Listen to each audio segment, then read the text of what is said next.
Mas yang membuat Mas Doni ini tertarik sama Islam? Tuhan hanya satu, tapi kadang-kadang kenapa mereka sebut Nabi juga Tuhan? Nah, itu pemikiranku. Nabi Isa kan Tuhan Yesus kalau misalnya di Katolik.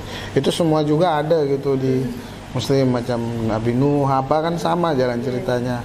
Kenapa sampai Nabi Isa itu dikatakan Tuhan? Nah, padahal kalau yang aku lihat di dalam Alkitab itu, dia cuma sebut dia tuh anak Allah, nggak menyebut nama kalau dia tuh Tuhan. Nah, itu enggak. Ya, kalau anak Allah tuh bisa jadi utusan Allah yang paling dia sayangi atau gimana tuh pemikiranku ya. Nah, kayak gitu. Nah, teman-teman bisa melihat bahwa ada beberapa argumen yang dia berikan di situ. Saya ingin mencoba mengajak teman-teman melihat cara pikir Doni ini, yang tentu saja sudah terpengaruh sekali oleh saya kira kawan-kawannya atau mungkin ustadz yang kemudian mendakwahkan tentang perspektif Islam kepada dia. Doni percaya bahwa Tuhan itu cuma satu. Dan Doni percaya bahwa kisah nabi-nabi sama. Misalnya Nabi Nuh dan Nabi Isa.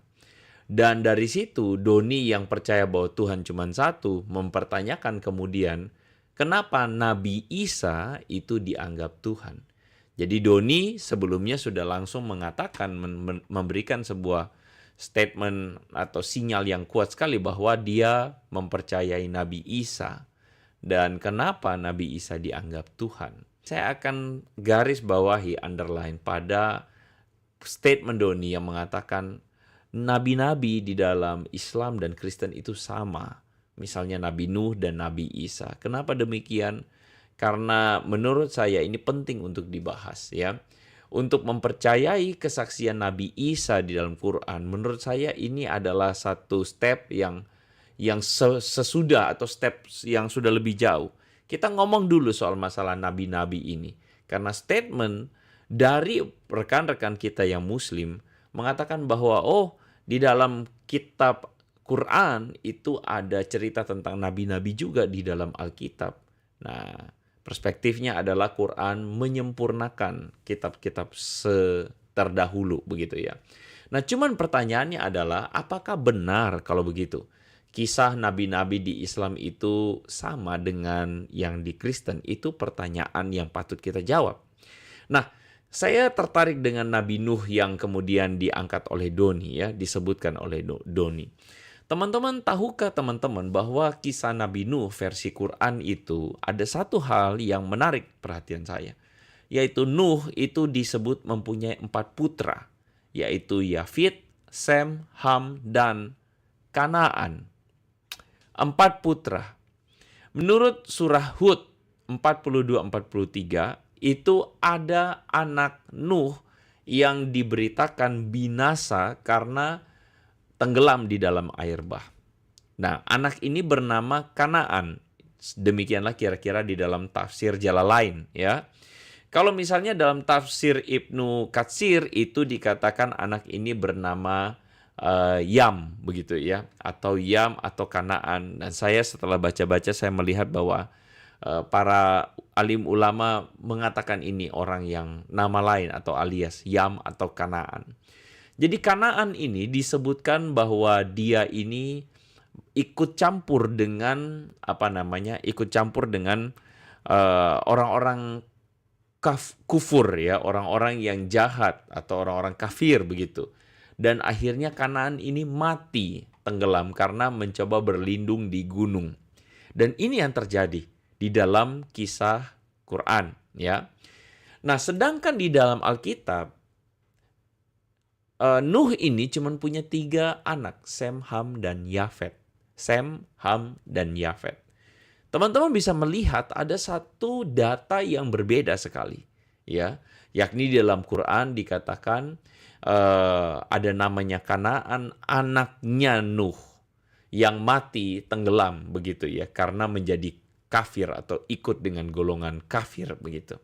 Sedangkan di dalam Alkitab hanya 3 orang anak. Hal kedua yang saya mau underline adalah Kanaan di dalam catatan Alkitab, di dalam Kejadian dikatakan Kanaan itu adalah anak-anak dari Ham dan bukan anak Nuh yang mati tenggelam. anak Ham yang kemudian selamat atau terjadi sesudah peristiwa air bah. Sehingga dari dua kisah ini saja kita bisa melihat sebuah fakta bahwa kisah Nuh di dalam Alkitab itu berbeda dengan kisah Nabi Nuh di Quran. Ya. Tapi biasanya adalah teman-teman kita ini seperti Doni atau seperti siapa itu suka mengatakan, tapi kan nama-namanya sama begitu ya. Ya ampun. Nama-namanya sama itu tidak serta-merta mengatakan bahwa berarti catatan terakhir itu benar atau catatan yang dikatakan oleh Quran itu benar, ya. Silakan kalau misalnya teman-teman yang muslim mau percaya bahwa catatan di dalam Quran itu adalah sesuatu yang benar, silakan, tidak dilarang begitu. Tetapi kami orang Kristen punya hak juga dengan secara logis mengatakan bahwa catatan itu tidak kami percayai. Karena apa? Karena memang Quran itu datangnya belakangan dan yang mengafirmasi atau meneguhkan kesaksian Quran itu tidak ada selain hanya Muhammad sendiri. Tentu kami punya dasar untuk mengatakan itu, ya.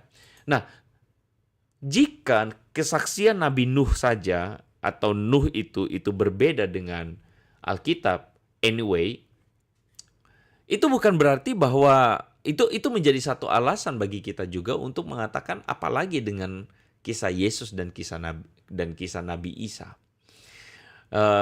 Buat teman-teman yang mengatakan oh namanya sama dan sebagainya, anyway, tidak semua nabi-nabi yang ada di Quran itu disebut nabi di dalam Alkitab. Misalnya Adam, ya, itu bukan nabi. Misalnya Daud, misalnya Sulaiman atau Salomo itu bukan nabi buat orang Kristen. Jadi makanya jangan suka cocok-cocokin atau main klaim begitu ya. Nah, kisah antara Yesus dan Isa itu sangat jauh berbeda. Kalau teman-teman melihat kesaksian atau catatan Alkitab tentang Yesus, misalnya Yesus lahir diletakkan di palungan di Bethlehem, sedangkan Isa itu lahir di bawah pohon korma, ya. Catatan paling jelas adalah Yesus itu disalibkan, bangkit dari kubur. Itu disangkal oleh Al-Quran bahwa Isa itu disalibkan dan tidak dibangkitkan tentu saja. Jelas-jelas catatan Alkitab mengatakan Yesus itu Tuhan, sedangkan Quran mengatakan Yesus itu atau Isa itu adalah nabi. Jadi catatan Alkitab tentang Yesus itu beda banget dengan catatan Quran tentang Isa alaihi salam. Nah, oleh karena itu jangan terjebak dengan modus-modus seperti ini. Hanya karena misalnya teman kita tadi Doni mengatakan, oh itu ada kisah Nabi Nuh sama saja. Beda pace, ya. Jelas-jelas beda kisahnya. Nah, mungkin teman-teman bertanya sekali lagi, loh, bagaimana kok Andre menjelaskan tentang Quran yang ada nama-nama dari perjanjian lama atau nama-nama dari Alkitabnya orang Kristen, begitu katakanlah. Ya, penjelasan saya misalnya begini saja. Misalnya nih, teman-teman tahu nggak ada sebuah agama baru, ya, yang mengklaim bahwa ajarannya itu selaras dengan Kristen maupun Islam, ya. Salah satunya adalah dia mengatakan ya masjid itu 6 huruf, gereja 6 huruf, church, ya. Mandir tempat ibadahnya juga adalah 6 huruf. Kitab sucinya Quran 5 huruf, Alkitab 5 huruf, Gita itu juga 5 huruf.